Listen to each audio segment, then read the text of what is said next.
natutunan sa industry ng MLM and about sa Live Good. So ginagawa natin yon nang wala pong bayad. Kasi it may passion na. Kaya kailangan po maging passion po natin yung pag-share ng mga wisdom po. Kasi doon ho tayo humuhugot ng lakas. Kung may gusto tayong sabihin, i-post natin. Kung mayroon tayong may gusto tayong may naisip tayong sasabihin, i-record nyo na agad ho yun.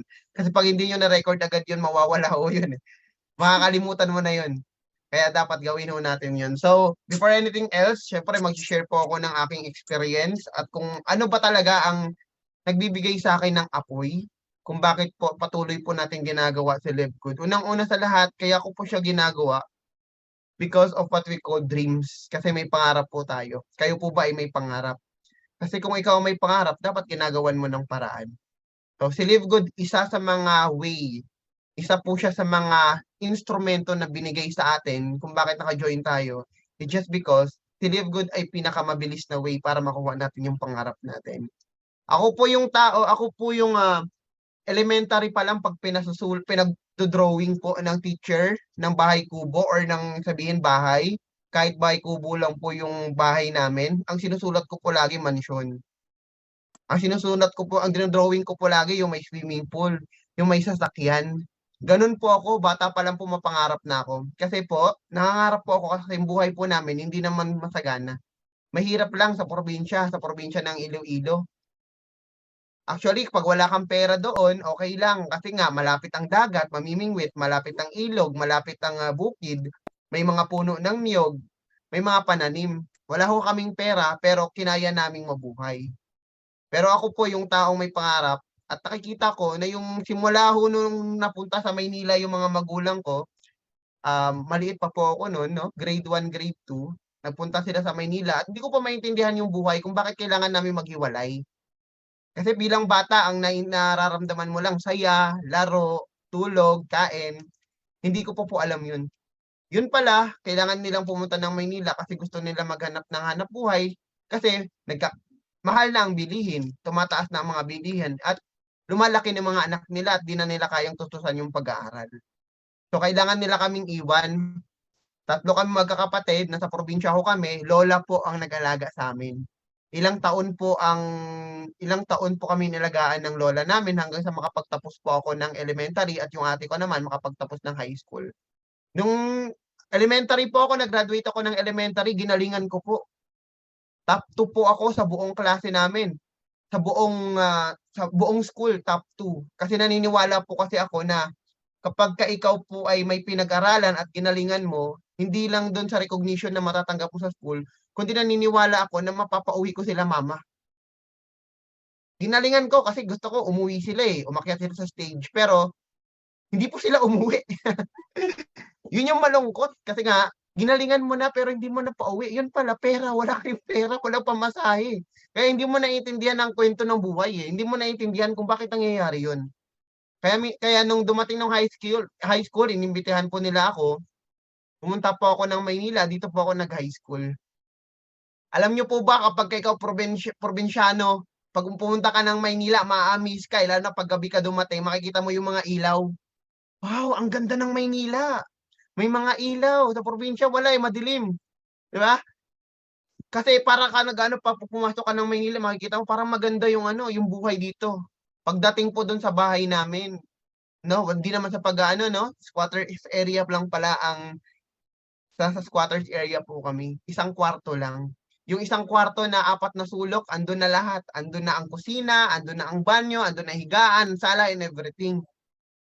And yun ang buhay na nakagisnan ko. Nalungkot po ako kasi sabi ko, ito na po ba yung ilang taon na pumunta kayo ng Maynila tapos pagdating ko dito, matigas po kasi yung ulo ko.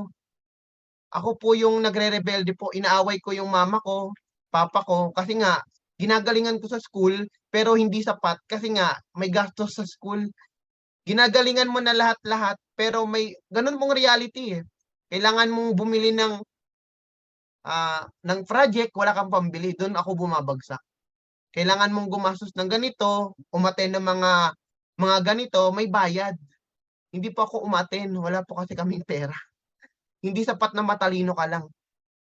Kailangan may pera ka din. That's the reality. Balik-balik ta rin mo naman ang mundo. Kaya nung time na yon sabi ko napagtanto ko na, oh, okay lang na makapag-graduate ka, makapag-aral ka, makakuha ka ng trabaho. Pero kung wala kang pera at kung hanggang empleyado ka lang din, talagang habang buhay mong papasan yun. Na kung no work, no pay. At grabe yung gigil ko po na mabago ang buhay kasi nakita ko po yung hirap ng mga magulang ko. Katulong ang mama ko, tricycle driver ang papa ko.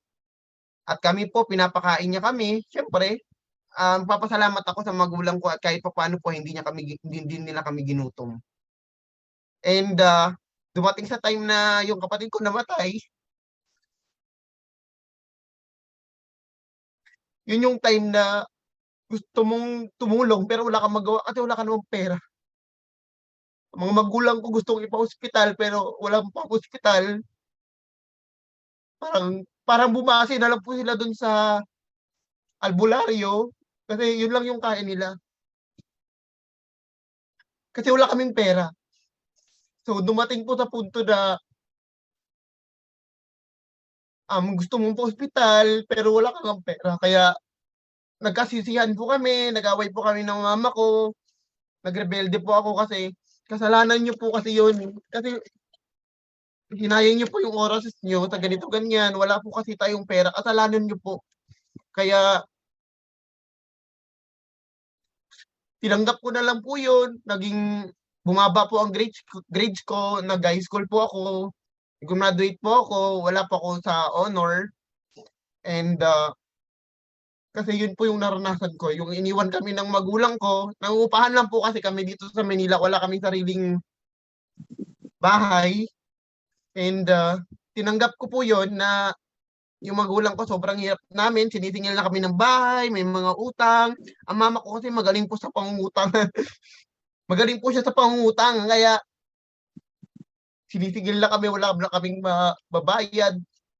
Lumayas po yung mama ko, yung papa ko po, nagta-tricycle pa rin po siya para mabigyan kami ng pagkain sa araw-araw, pero tago po yun. Pag nagbibigay po siya ng pagkain sa amin, tago, kailangan po na, kasi tricycle driver siya, kailangan pa namin siyang abangan sa may kalsada. Nagbibigay siya ng 30 pesos, 50 para may pangkain kami sa araw-araw, pero tago. Kasi pag hindi namin tinago, mga naniningil sa kanila, hahantingin po sila. Ang mama ko hindi namin alam, lately na namin nalaman, nagtatrabaho pala po siya ng nangangamuhan, katulong ho. Pinalayas po kami ng kapatid ko, kaming dalawa. Yung isang kapatid ko na babae, yung ate ko, nag-ano na po, nabukod. Kaya kaming dalawa lang po magkapatid na iwan. Natutulog po kami, umiiyak kami kasi wala kaming katabing nanay at tatay. Hindi ko alam ang pakiramdam kasi pakiramdam ko po iniwan ko kami. Inampun po kami ng kapitbahay. Kasi pinalayas na po kami dun sa bahay kasi hindi na po nakakabayad eh. Inampun po kami ng kapitbahay, pinagpatuloy ko po yung school ko, nakagraduate po ako ng high school na nagtatago po kami. Tinatago po namin yung mga magulang namin.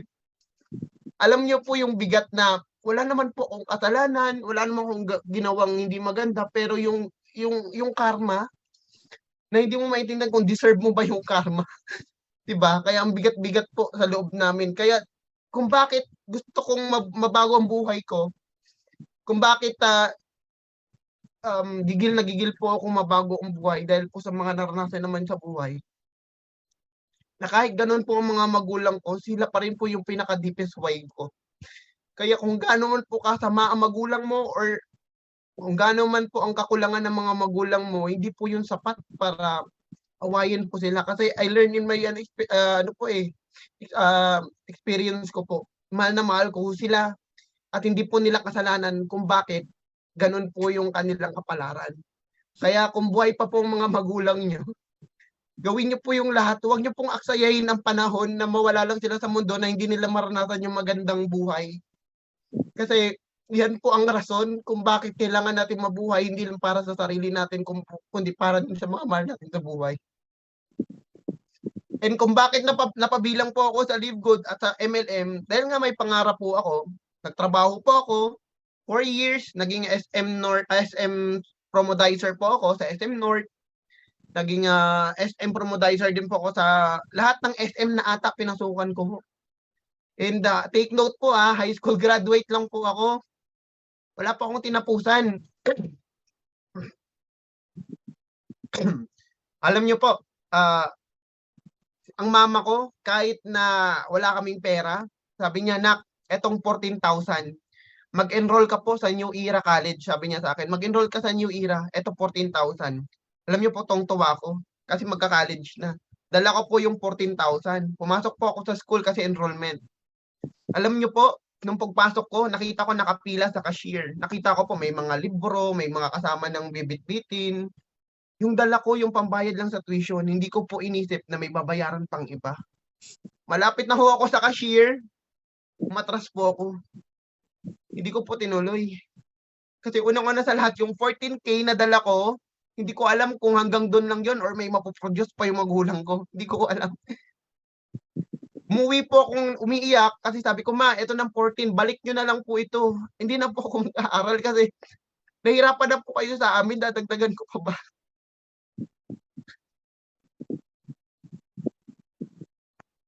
Kaya po hindi ako nakapag-college. Pero tanggap ko po yun. Nag-work po ako agad. Kahit 17 years old po ako, nag-work po ako. Dinaya ko po yung resume ko. Yung ginawa ko pong, actually 16, dinaya ko po yung resume ko para makapag-work na. Kasi nakikita ko hirap na hirap po yung mga magulang namin sa lahat ng gastusin. Kasi yung magulang ko po, mama ko, papa ko, nakita na ko po kami after ko mag-graduate ng high school. Lumayas na po kami doon sa nag-ampon sa amin kaya nagpapasalamat din po ako doon sa kumukup po sa amin kahit papaano po ay hindi po kami nagutom din. And nagkita na po kami ng mama at papa ko, yun po, nag-work na po ako noon bilang nagbebenta ng ice cream. Ang sahod ko po 170 pesos. First time ko mag-work, 170 pesos, 12 to 13 hours. Tulog lang yung pahinga mo. Tapos kala mo malaki na yung sahod mo kasi first time mo mag-work eh. Yung 50 pesos, araw-araw binibigay. Yung 120, yun po yung tinatabi. 50 pesos isang araw, pagkakasyahin mo po yun kasi yun yung allowance mo. Ibibili mo na lang ng noodles. Yun na lang po, yun lang talaga ulam ko na lang. Noodles, pancit canton, lahat ng dilata na ata natikman ko na. Kaya napagtanto ko, masarap pala talaga yung mga dilata, di ba? Masarap pala yung noodles, lalo na kung wala ka namang choice. Wala ka ng choice, yun na lang ang kaya ng bulsa mo. Then, nagtiis po ako, pero nagpapasalamat po ako kasi yun po ay naranasan ko. Kung ano po ako ngayon, kung ano po yung pangarap na unti-unti kong natutupad, yun po ay dahil sa lahat ng naranasan ko. Kaya kung ikaw hindi ka pa nakakaranas ng parang downfall mo, wala pa po yan. Tandaan nyo po, mas marami pa pong mas malupit ang nararanasan kaysa sa nararanasan natin. Kaya kung gaano kalupit yung nararanasan natin sa buhay, ganun po kalupit yan ibabalik basta willing ka lang. Ganun po kalupit ibabalik yung biyaya basta willing ka lang. And dumating po sa punto, dahil gusto ko yumaman, gusto ko mabago ang buhay, pumasok po ako sa isang network marketing company.